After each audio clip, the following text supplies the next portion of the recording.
Bonjour,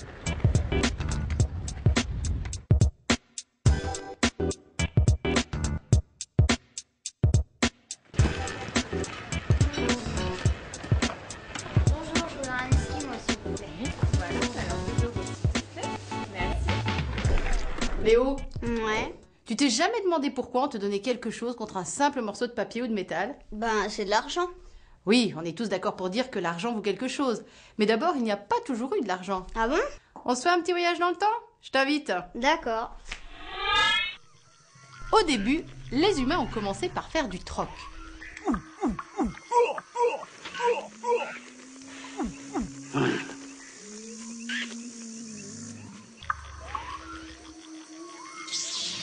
Seulement, les sardines.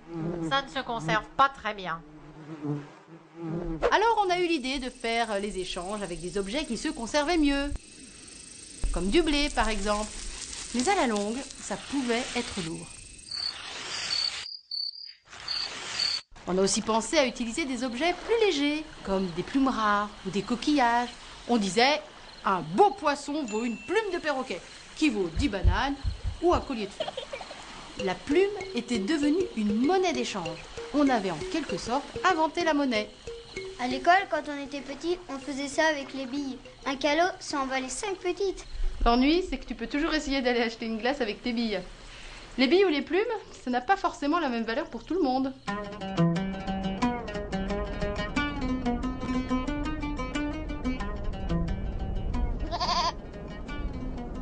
C'est alors qu'on a pensé aux métaux rares et précieux comme l'or et l'argent.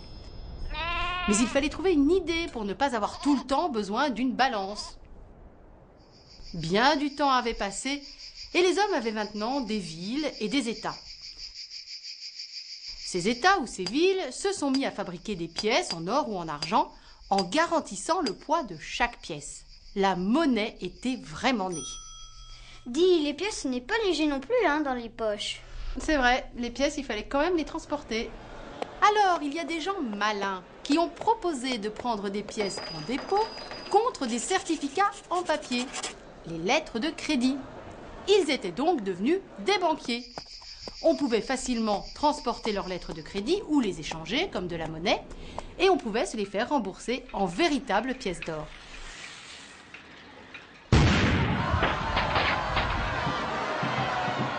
Encore 2 ou 3 siècles plus tard, et le franc est devenu notre monnaie nationale à la Révolution. C'est Bonaparte qui a créé la Banque de France en 1800. La banque centrale de notre pays est alors créée pour donner confiance en la monnaie émise sous forme de papier-monnaie. Et pendant longtemps, ces billets sont restés convertibles, on pouvait les échanger contre de la monnaie en or. Ce n'est qu'un peu plus d'un siècle plus tard que l'on a décidé qu'on ne pourrait plus échanger les billets contre de l'or. C'était comme aujourd'hui, quoi. Oui, mais il restait quelque chose de vraiment pas pratique. L'ennui, c'est qu'en France, on payait en francs. Mais en Italie, par exemple, tu achetais ta glace avec des lires. En Espagne, il te fallait des pesetas. En Allemagne, tu payais en marques. Et en Belgique, on disait bien des francs, mais ce n'étaient pas les mêmes. C'était des francs belges. Mais alors, comment on faisait à cette époque? Cette époque, c'était il n'y a pas si longtemps que ça, tu sais. Chaque pays avait sa monnaie. À chaque fois qu'on passait une frontière, il fallait échanger une monnaie contre une autre. En fait, on faisait encore du troc de monnaie. C'est alors que de nombreux États européens ont décidé de travailler ensemble pour avoir une monnaie unique. L'euro est né le 1er janvier 1999. Et en 2002, on y est pleinement arrivé. Nous avions tous les mêmes billets en euros. Et maintenant, nous sommes 17 États à utiliser la même monnaie. Du coup, tu peux voyager tranquille. Ça fait 17 pays où tu peux aller acheter ta glace avec les euros que tu as dans la poche. Super. Mais ciao quand même, j'y vais avant qu'elle fonde. Laisse-moi deviner. Tu as ton cours de hip-hop? Bah oui, quoi. Allez, salut l'artiste!